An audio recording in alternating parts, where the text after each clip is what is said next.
Hey everyone, welcome back. Hi, my name is Steve if this is the first time you're tuning in. And if you're just starting to watch this series now, don't even bother and going to watch that last 15-minute video that I just put out. But basically what we did was look around the car, found a couple of different problems, did a running test with the car in the air as it is right now to make sure that I have all my gears. I was surprised to find that I did. And now basically I'm about to tear things apart to get access to the transmission and work on this axle and kind of the other coolant and oil leaks that I found along the way. So let's get to it. I have been busy already. I'll catch up really quick. Number one, bottom of the car is absolutely disgusting from all the oversprayed grease and oils and stuff like that. So I made a giant cardboard diaper that spans the entire width of the front and all the way to the back, which is great. And I also already pulled out the axle. No need to do a DIY there. Technically, removing axles is pretty easy, just a couple of bolts up at the transmission case. And then on the outer side, of course, you always have to crack open this big single nut right here. Usually you can just get someone to sit in the car, put their foot on the brakes, and just break that sucker loose. And then, of course, we do have to deal with the pinch bolt at the top, which was honestly no problem.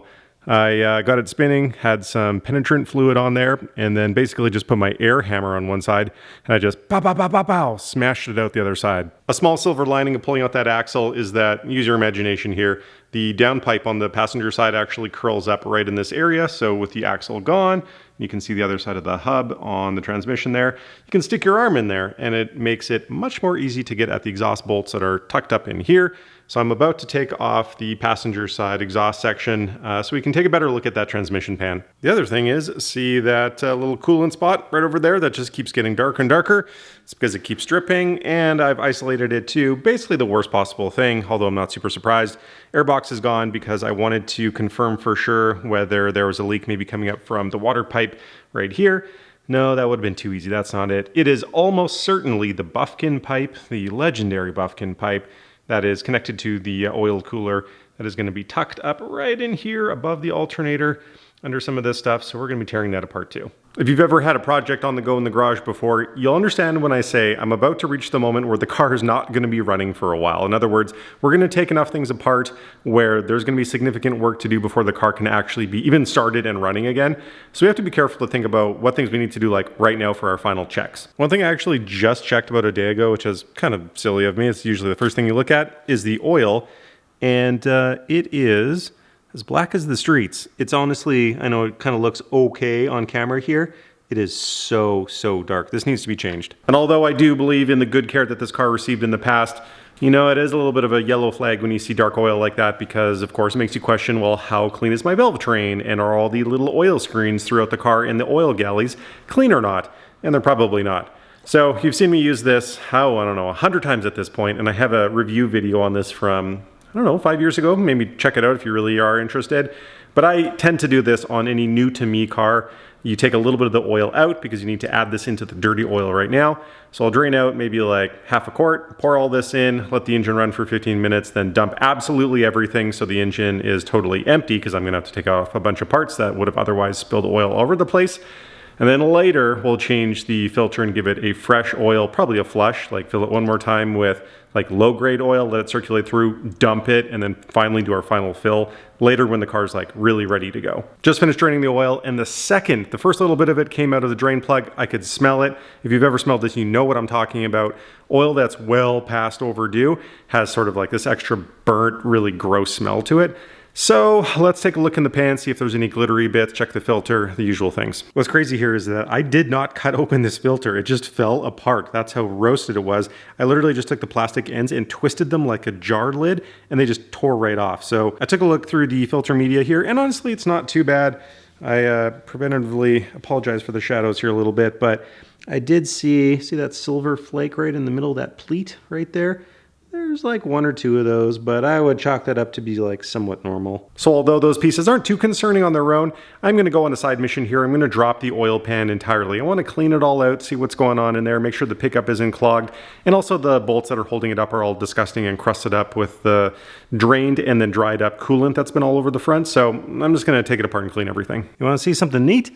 Look at those chunks. I almost forgot I was supposed to report in earlier about the condition of the pickup. It's actually this little part right here that gets fully submerged and your screen is up inside of it right there. and I can tell you that it was clear. There was a little chunk of RTV sticking in it, but I pulled that out. Otherwise, the screen is clean. I only needed to look at this one piece for about half a second to notice that little groove right in the middle there. This is unmistakably a cam tensioner guide. How I know that is because on these motors, not only is the timing in the front, but of course it's belt driven, but the belt is rotating across a bunch of different pulleys and idler pulleys. There are no plastic guides like the chain driven motor where, the chains are sliding along, a whole series of plastic guides. No, they only exist in the heads. And what's a little unique about the belt motor is that you can tell that there's a big hump here in the valve cover on the driver's side, but not on the passenger. It's actually over on the back there. It's because the cam tensioners are reversed in position across the car. The way the timing works on these vehicles is that there's a giant cog and it drives the exhaust cams. And the exhaust cams have a chain that link themselves to the intake cams. And just because of sort of the packaging on the vehicle, they reversed it. I'm fortunate though, in a sense, because I can take off the valve cover and see that full tensioner to see which one is broken. And those valve covers have to come off anyways. We're gonna do the gaskets regardless, so let's get into it. I'll throw it on time lapse so you actually see me working for once.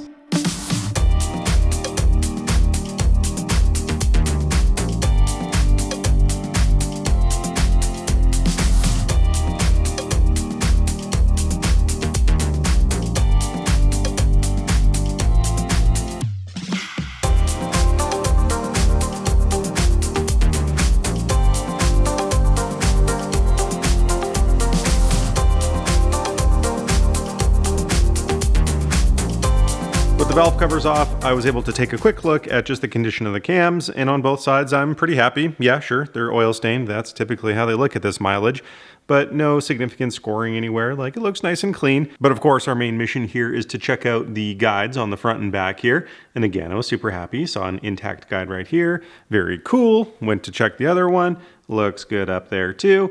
And then I started looking a little closer when my flashlight shone down into this head bolt hole right here where there is the handle side of a Q-tip sticking out. I found a nice big chunk of guide that was in there. Now, what's kind of interesting about that is that, of course, this top guide is in place, but there are two guides. It's basically a giant circle that the chain runs around, a sort of oval shape. So there is another plastic guide directly below the top one. And there's a huge piece down there, so I couldn't quite fish it out, and I'm going to try to do this live with you. I put some super glue on the fuzzy end of this, and I'm going to see if I can fish this out. I dropped it. If I really, really want to get that out there, which I kind of do, I might have to take off this cam cap. Of course, these bolts are all torqued to yield, and I need to be very careful about that process, but I kind of want to fish that out. But I have to admit that that is not my main problem. In fact, that barely matters compared to what I found back here. Using my bore scope in all of its 480p glory, I sent it down the back. Here's the bottom side of that guide. Yeah, so you can see the brown edges there, definitely still exists. And note the little silver shoe that it clips onto. Well, here's the top side. No guide whatsoever, just raw metal riding along the chain.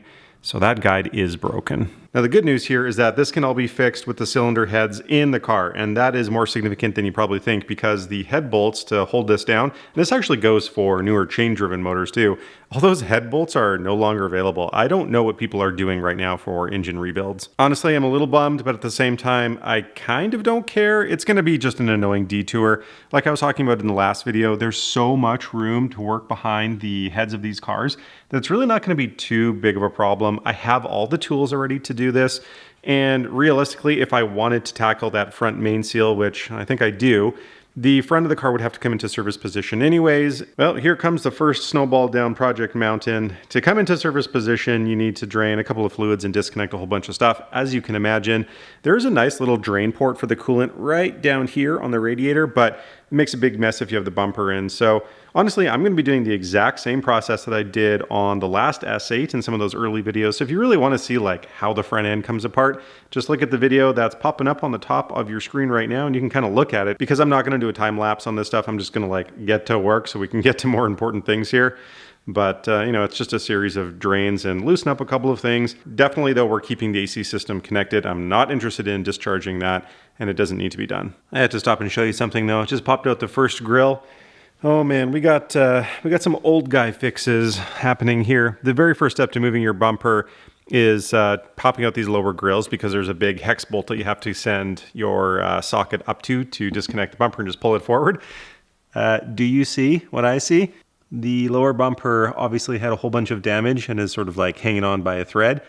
And black RTV has been used to essentially seal the grills into place. So I'm literally just cutting them out. Oh yeah, an old guy classic number 2, which is just a random assortment of screws, kind of like drywall style, that was holding the fender liners to the back of the bumper. As usual, I'm on a whole bunch of side missions as I work, and I'm not saying that WD-40 breaks down all RTVs, but specifically on the oil pan for these cars, if it's using something that's like the OE spec, it's going to be a silicone-based RTV, and WD-40 just absolutely eats that up. I'm using a disposable razor blade to basically just chip it off, and you can get to work basically as soon as you put the spray down because it starts eating through the silicone right away.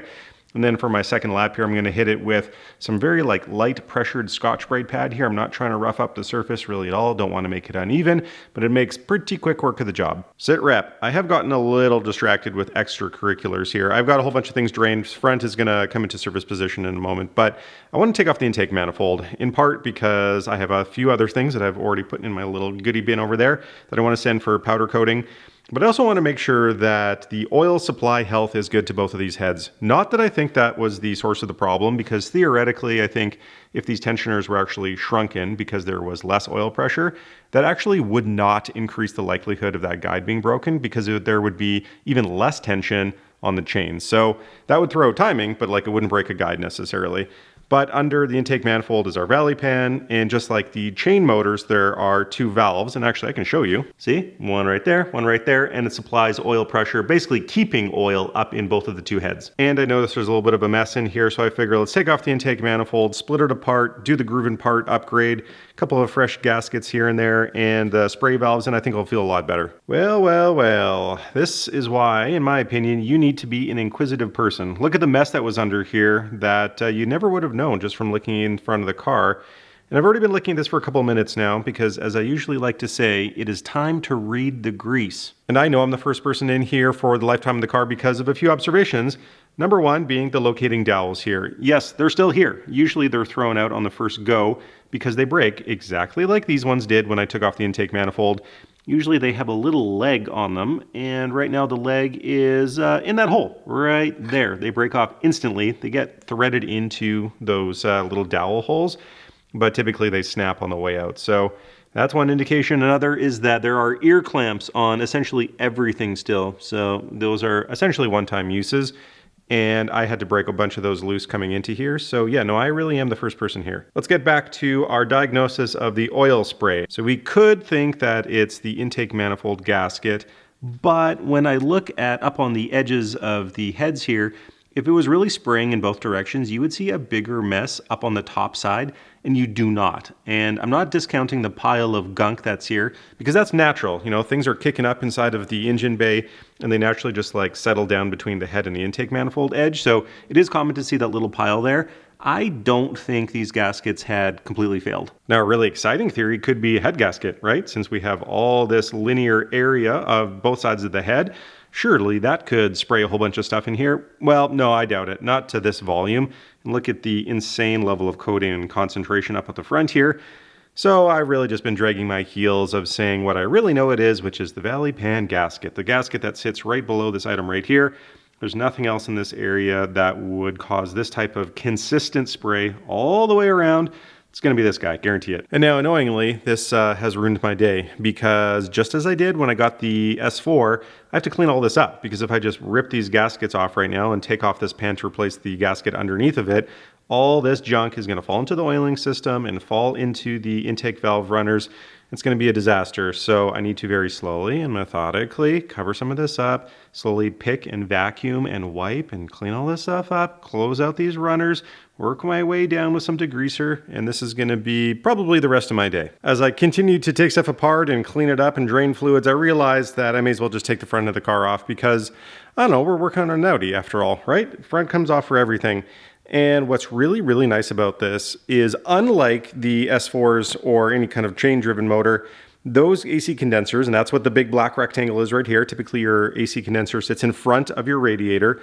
On those cars, the inlet and outlet hoses are on different sides. So if you wanted to pull off the front end, you could actually keep the AC system attached, and you actually had to take the front carrier and lift it up over the AC system, which is difficult, but totally possible. I've proven that in the past. But in this case, the design is better, in my opinion, because the hoses are on the same side, which means, very simply, I can just pick up my condenser and you just swing it open to the side and you can remove your front carrier. I just noticed something kind of insane, actually. I think we've encountered a good omen for this project, which is out of pure coincidence, when I stopped running the engine earlier, it has stopped itself at TDC as you would need to measure it to time the engine. And what I mean by that, there's a couple different things you can look at to see if it's in time. And on these engines, so just know that it goes bank 1, bank 2, and then cylinders 1, 2, 3, 4, 5, 6, 7, 8. Yes, this is 5. I know people get confused about that sometimes in these engines, but this is 5. And you don't measure TDC off of cylinder 1, which is obviously a pretty common thing to do for 4 cylinders and just other general engines. It's cylinder 5 in this one. On these cars, you can look for these things. So one is just looking at the cams. You can tell what's not obstructed anyways, because I know you can't see the exhaust cam. You can see our end here that pushes down on the valves is sticking to the side. Just take my word for it that this one is sticking to the side too. Therefore, the valves are not pressed down, which means the cylinder's all the way up. But if that doesn't sell it for you, you can also look at our ears, I'm just going to call them, on the cogs here for our cam timing. If you look at the holes, they're not quite the same. This one is a little bit skinnier. This one's a little bit wider. You can tell the heads are in time if the big ends are actually facing inwards to each other, which they are. And then of course we've got the good old-fashioned timing marks down on the crank damper.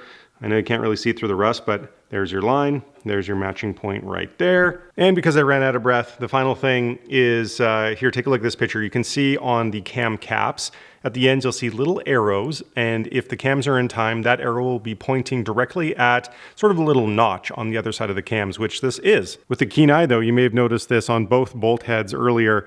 This has moved, and it didn't just move from here to here because it didn't magically tighten itself. This is the connecting end, by the way. What it did was it unbacked itself all the way to here, about like 270 degrees. So things have been shifting around a little bit. I'm about to strip down the accessory layer here in a second. I'm not taking off all the pulleys, just the bell tensioner, and of course the fan. And if you know anything about these are reverse threaded or counter threaded. That big nut down there, that's a 32 mil. In this case, it's actually a righty loosey, lefty tighty, which feels a little weird to say. And although you could do this 100 different ways, including just tensioning the belt enough to just put a big wrench on here and try to break it loose with pure torque, I'm going to use kind of a fun tool. I don't get to use it all the time. It is the factory tool, although I'm sure there are plenty good generic ones out there too. By the way, this is my Euro tool drawer. This is all of my factory tools and all the weird stuff that no normal person would ever need, but you do because you work on Audis and VWs, right? So like poly drive sockets or enormous torque sockets. And in my case, I have tool, I think it's 3-2-1-2, something like that. Basically, it's just 2 fingers with little dowels here, and it is designed to counter-hold stuff with little pinholes like this in it. Once you line those up in there, now you can counter-hold your pulley while you back off nuts or fasteners or whatever. Now granted, this is obviously not a DIY video. That's why you're not seeing me do a lot of this work. That's not the purpose of this, but I did want to give you a quick tip here that I found quite useful to knock this loose. Notice that I have my counter-holding fork tool down there, and it's actually tucked up under this bracket, which is very useful because I am not He-Man. I can't hold these things apart that well while I put on tons of torque onto the wrench. So that did my structural counter-holding for me. And then I took the old dead blow hammer and I gave it a nice follow-through whack 2 or 3 times, and it broke loose. Very easy. Remember what I said about good omens? Well, maybe not. As soon as I took off the timing covers, of course, I want to check the belt, and look how much play there is in this. This is insane.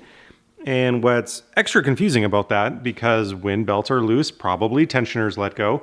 And I'll remove some things here in a second so we can see the whole situation. But the tensioner is right here. There's a little pin that sticks up to push this tensioner kind of this way. And I would expect that this would be old and failing. But why does this look so nice and new? Look at this bolt head. It's perfect. Has this been replaced before? What's going on? Well, I hate to say it, but I'm getting a little too familiar with problems like this. As I thought, this tensioner right here is the source of pain. You can tell in a couple of ways. So again, loose belt, right? And the tensioner here has a little piston. You can kind of see it poking through right in the middle there. And in a resting state, it should be pushing up to the extent where this should be all the way up here like so, and that has already tighten this up significantly. I should also clarify that these tensioner styles are not oil pressure driven, in case you were sitting at home yelling at your TV going, Steve, you're stupid, of course it's not pushing up. There's no oil in the car and everything's open. There's no oil pressure present. No, this tube is just with, it's got a big spring inside of it basically, so it should always have pressure up tensioning this pulley. Just like I did with the last S8, it's time to lock down the timing. So not only was it in TDC before, and I have to readjust it a bit, we also need to lock it into place in order to hold things tight enough to pop off the big bolt right here that goes into the front crank. That is going to require the use of my old S4 timing kit, not for most of it. Specifically, I only need the bullnose tool right here. I'm going to go crawling under the car, and on the driver's side, there's a port right here, roughly under cylinder number 8. And you'll take your tool, and if the crank is in absolutely the perfect position, this round edge will just perfectly slot right in. You have to thread it in first. Getting proper access to that plug to put in the crank pin is famously annoying, and it wasn't too bad for me. I just wanted to quickly share what my setup was here. So obviously, car in the air, wheel off, fender liner out, and then additionally, we have the level sensor, which is typically connected to the bottom of your lower control arm right here. I just popped that off and moved it to the side. No need to like fully remove that. And then back in here, you've got the engine mount, which is right below, basically, where the hole is going to be. I just took the plug off because my overall setup here is 3/8 wrench onto 2 different 3/8 extensions, which goes up to a 3/8 wobble. And then way back there in the blurriness is an 8mm Allen, which breaks loose the plug. What's even more important is that when the locking pin is fully seated, you should be able to test with a breaker bar, and this is a 24mm 12-point socket up here on the crank bolt. The crank should not move literally a millimeter, right? So pushing both directions, absolutely nothing. If it's a little bit loose, you'll actually hear sort of like a clonk, clonk, and it'll move, I don't know, maybe a centimeter or half a centimeter in either direction. That's bad. That means the rounded edge of the pin still isn't fully seated in the crank, because once it is, it'll actually center everything and lock it down really tight, just like this. I just screwed up, as I do from time to time, and the reason the garage door is open, even though it's the fall and leaves always blow in, is because when I was just removing one of the big crank cogs here, I dropped it, and I dropped it straight down onto the AC condenser that was just hanging in front of me. I should have moved it to the side, and I heard that tss of all the Freon venting out.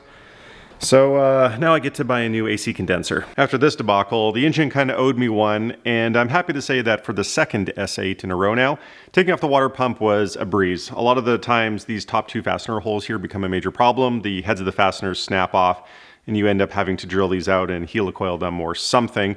But I was okay, although I know that this is definitely not the first time someone's been here. I think I looked in my documentation pretty quickly, but I believe this engine has received a timing service twice in its life already. However, I would like to talk to you about brown goo. This is one of those cases where I'm happy to just be humble enough to say, I don't know what I'm looking at, not for definitive fact anyways, and I welcome your input on what we're looking at here. I have found evidence of that type of really like dark tannish brown gooey stuff all around the cooling system, and I'm wondering if maybe that isn't coolant contamination just from like old coolant and not having refreshed and flushed out the system in a long time, and maybe if it's a little bit of oil intrusion. Now I say that, and I'm only pointing at this white crusty area here as an example of what I've found inside of coolant hoses before when the system looks like they're kind of like old and haven't been flushed in a while. Usually it's like white crustiness that you're fighting against, but what I'm seeing in a few different places here is that brown stuff. And again, you've already heard my rationale, but this is me saying all of this, also assuming that head gaskets have nothing to do with what I'm talking about. Exhibit number 2, look at this, at the bottom hose of the radiator here. I don't think I've ever quite seen that thick of a layer of sludge inside of a radiator. Exhibit C, car talk style, look at all the crusty gunk that's inside of the coolant tank. Another partial view. More of the same in a different hose from the other side of the car. And the most damning piece of evidence that unfortunately I just didn't capture on film is that there is a secondary coolant drain port. It's actually just kind of like back behind the AC compressor. You just take a little 10mm nut, and I was expecting, pink coolant to come out. but it looked like it was taking a dump. There was like a squishy gray sort of like foaminess that just like was barely being pushed out with the pressure above it, kind of like little blob came out, and then finally the pink coolant came out behind it. It looked very oily in my drain pan. So you tell me, disgusting coolant or something else? Mystery door number 2, let me know. Despite all that, I kind of still don't feel that worried about a potential oil problem. If it is the cooler, that's actually like totally fine. We're about to fix that. I am just not convinced right now that the head gaskets are a problem. Anyways, we have almost finished pulling back all the layers here. Technically, I could, and probably will, knowing me, take off this front plate here, but this is the main seal. There is no other seal. This is the very end of the crank right here. This is a giant washer, and in between the grease and that washer, you can see the little black seal there that has failed and spun stuff all over the place. In terms of our cooling leak here, because again, we have all this pink crusty stuff that isn't related to the oil cooler situation, I think it's just the water pump gasket that failed. It is basically like an old school paper style gasket after all, and it tore apart in many places. I would have expected to see maybe more leaks down here if that was the case. I'm still a little curious to see how we got this pink crust all the way up here. I know this seal around the thermostat, which is what's in the middle of the screen, also is a little bit hard and not quite size right anymore. So maybe we just got some like very simple coolant migration and that's all it was. But when I put this back together, I will of course use a fresh gasket, but I'm also going to use a little bit of cooling system specific RTV. It absolutely does not call for that. I don't think it's any harm though. I'm just going to put a little bit on top of the paper gasket on the inside edges, just make sure we get a really good seal next time. By the way, this is the product that I use from Permatex. I have a link in the description of this video if you want to grab some on Amazon for yourself. Again, this is not going to be found in any repair manual for the cars, but just a little dab of this stuff goes a long way, I find, on areas that are just like very prone to leaking. Now, obviously, this is going to be very valuable work for the longevity of this engine and just not having to come back later to do any other projects. But it all, if I remind you, has been in service of getting these cams out. And theoretically, we're at the point where we could start lifting the cam caps out to get the cams and, of course, the tensioners that we need to take a look at out of the car, but I simply do not have the space with everything going on right now. So I'm going to go into cleaning mode. I'm going to try to focus, clean all of this stuff up, including the upper sump pan area, all around the backs, on the sides, and then we'll get back to the heads. Just kidding, I got distracted. I ended up starting up at the heads because my thought process here was, well, as soon as I lift the cams out, it's going to close all the valves. And I've also already knocked down a bunch of like sand and hard gritty type of stuff into the intake runners. So if the valves close, it only takes one nice size grain of sand there to grind a hole into the valve seat, and then I'll have some compression loss. So I don't want to do that, and I'm going to start all the way at the top and work my way down. But then OCD kicked in even further because I got to this point and went, oh, I can't really clean this up very well with this coolant pipe in the way. There used to be a silver pipe that runs all the way back to the distribution line at the back, so I took that out. And then I went, oh, well, now this black one is in the way, so maybe I can get that out. Well, that's a little tricky because the SAI tubes are in the way. Well, maybe we should just do an SAI delete while we're in here. Many, and I mean many, days later, this is what we have, a surface clean enough you could eat off of. The exact same process that I did on the S4 block. And I don't really expect any of you to go to the extent that I did. It's like borderline OCD, but you know, I use a literal toothbrush and pick set and degreaser and cotton swabs, and basically I just like, you know, give it a spray, give it a scrub, wipe it down, spray it again, scratch a little more off, wipe it down, spray with some water, clean that up, do it over and over and over again, and eventually get this. Anyways, now moving at a little bit of a faster clip, I have pulled off the front crank cover because, of course, I want to replace the main seal eventually, but I also want to clean everything up because of everything I just talked about.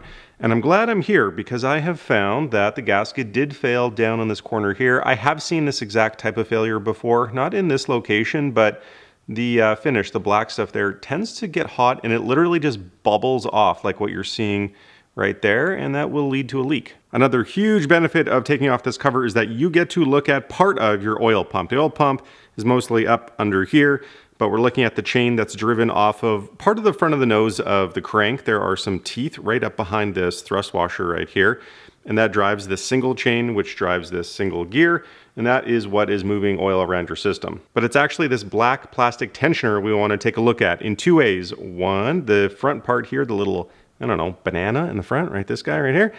It can crack. This one's in good condition, but we want to give it a little push. And I'm sorry for the light. I'm working at night here. We want to go like this and just make sure we still got good movement in here, because the little piston right in the center there, you can get jammed up in this cup, and then the tensioner effectively doesn't work. If you really, really wanted to, you could actually take off the oil pump at this point. You could remove the chain and then get under the middle sump layer right here and pull the whole pump out. I don't feel the need to do that. There isn't quite enough mileage on this car.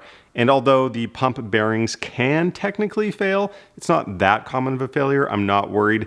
Also just wanted to show you this piece down here. It is the pan baffle. So there actually isn't like a piece of baffling stuck to the bottom part of the pan.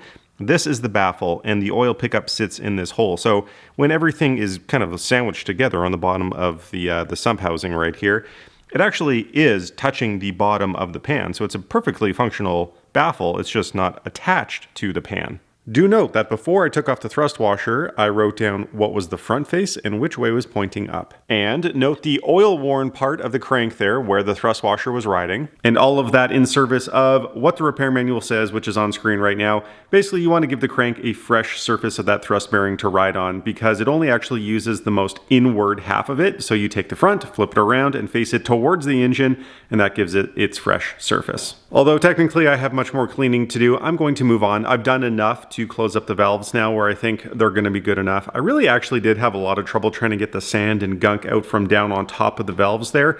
I was able to rotate the cams just a little bit to like move the valves up and down and get something to sort of like scoop it off the edge of the valve seats, but still a very tricky process.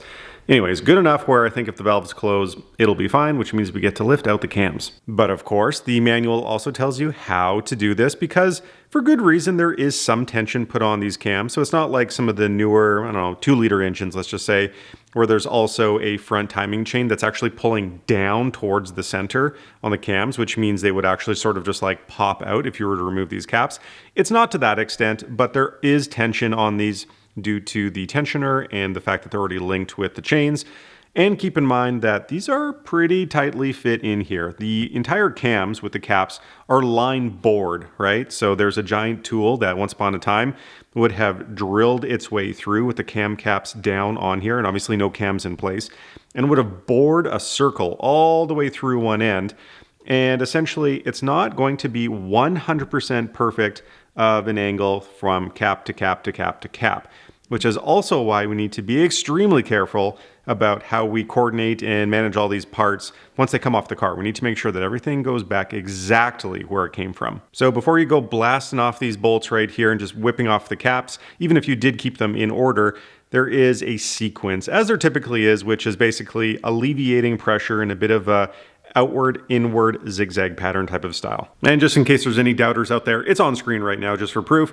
Essentially, the entire process is take the tension out of the tensioners with the factory tool, which I'm going to show you in a second anyways, and then go ahead and take off the caps that are over the tensioner themselves, and then remove all the caps that are not the bridged ones. So that's actually like the second closest ones in from the end, and then you take those off last. I have to give an absolute massive shout out to Ryan over at RKX Tech, who sent over 2 full sets of the guides and tool kits, because I have to fix both cars. This one with you that I'll do now, and then off camera I have a whole other set of tensioners from the first S8 that I'm going to fix up with this kit as well. Every single kit comes with enough guides, 2 for 1 tensioner. So if you're working on 1 car, you're going to need a set of 4 here. As a nice little bonus, with every single kit you also get a factory tool, and I know this because I bought the original one for the last S8 from Snap-on themselves, and it was the identical one. Now, I think we all know that there is a fundamental flaw with these tools, which is the plastic can break. I think that is in part why there's one with every single kit. But I will say that I used my last one with no issue whatsoever.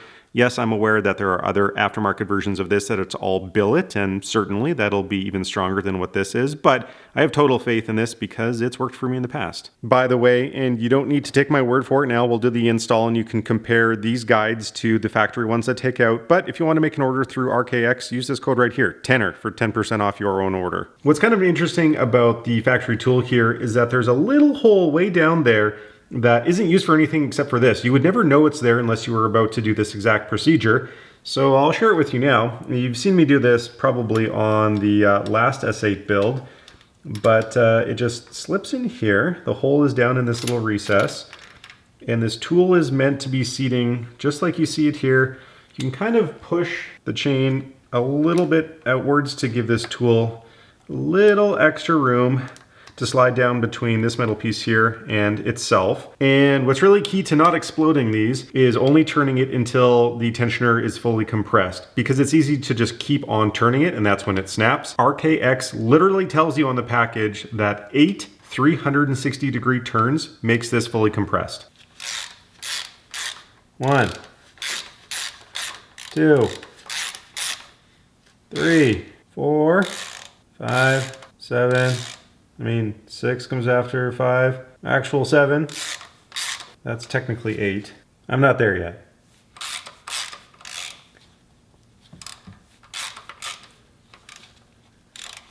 I know from my experience that when you're actually down at the bottom, this chain's going to get quite a lot looser. Ah, interesting. I was actually just caught on, can't remember what it's called, what goes between the chain links. The pins? I think a pin? I was caught on a pin a little bit. I'm not going to push my luck. That's good.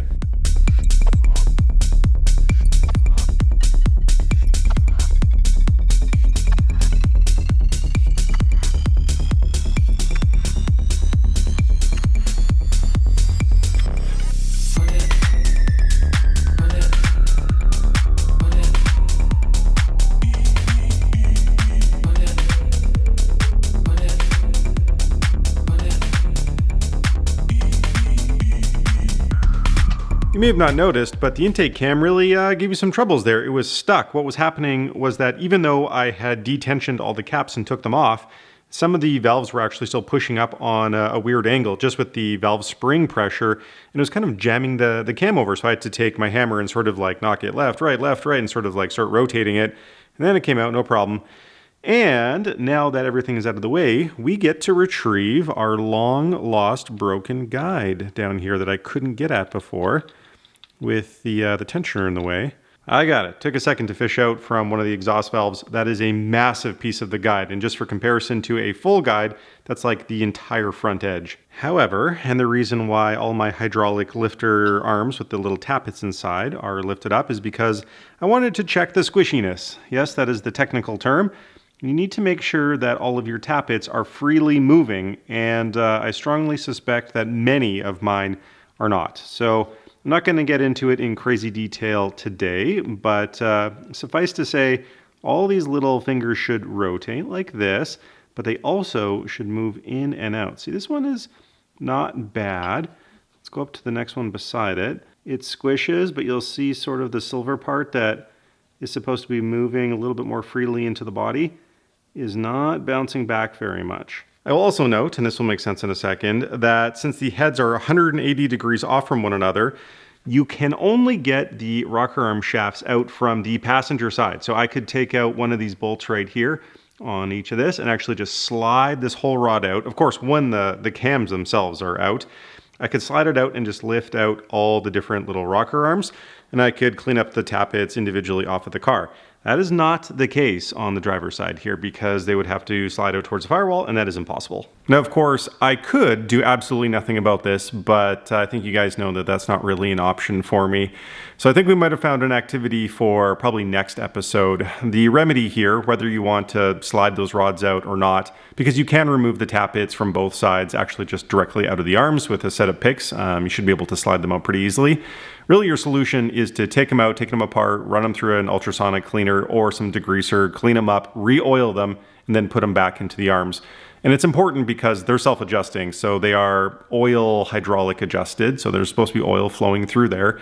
And realistically, if you didn't do anything, you'd probably only notice a little extra valve train noise because since the tappet isn't like really expanding and collapsing as fast as it can be, it means the very top of the valve stem is kind of like slamming up into it because it's not naturally adapting to that gap as quickly as it should be. And since I am going to eventually take this engine and put it in the other S8 and sell it, I'm never going to come this far again. So between a mix of just doing the right thing and while I'm in here, It's probably something I should look at. Despite my future tappet adventures, both banks of cams are out, and what's actually kind of crazy is that earlier, and I should have noticed up until this point, there was a bolt missing entirely from the rearmost cam cap. One was out, and then the other head was just filled with black RTV for some reason. Off camera, I also finished taking out the combi valve, so the entire SAI system is officially out, which is great, because look at all the room I have back here, which is also in part because I took out all of the coolant distribution pipes down there, which means I get to freshen up O-rings in about 5 different places, but especially where the coolant travels into the back of the cylinder heads. There's a big O-ring back there that would be great to replace as well. I can tell this episode's getting a little long in the tooth, so I'm going to cut it right here, but let me just set the stage for what's coming up next, because I admit this one kind of just got away from me. I do think it's very normal though. I'm sure you have been in my position before. You're out in the garage, you see a piece of evidence, you pull on the thread, right? You just see where the sort of diagnostic journey takes you. In my case, it took me kind of all over the place. Ultimately though, I think that it's kind of fun to sort of just like let yourself go for it. I know that I'm a bit of a clean freak and I spend time doing things that you may not do, but it makes me feel really good and I have a lot of peace of mind when I finish my projects when I work the way I do. I have a pretty good feeling next episode is going to be another meandering journey though, and that's fine. I hope you don't mind. Really, I'm going to have all my parts back from powder coating, which means that I can reassemble the intake manifold, but do all my groove and part upgrades at the same time, and I have a couple extra little spicy bits that I'm going to do in that rebuild. But then we also want to make sure that we get down and look at that oil cooler. Got more groove and parts for that as well. But of course, we do need to button up the cylinder heads once again. And off camera here, I'm probably going to start doing the sonic cleaning process on the cam tensioners. Maybe I'll start next episode with that.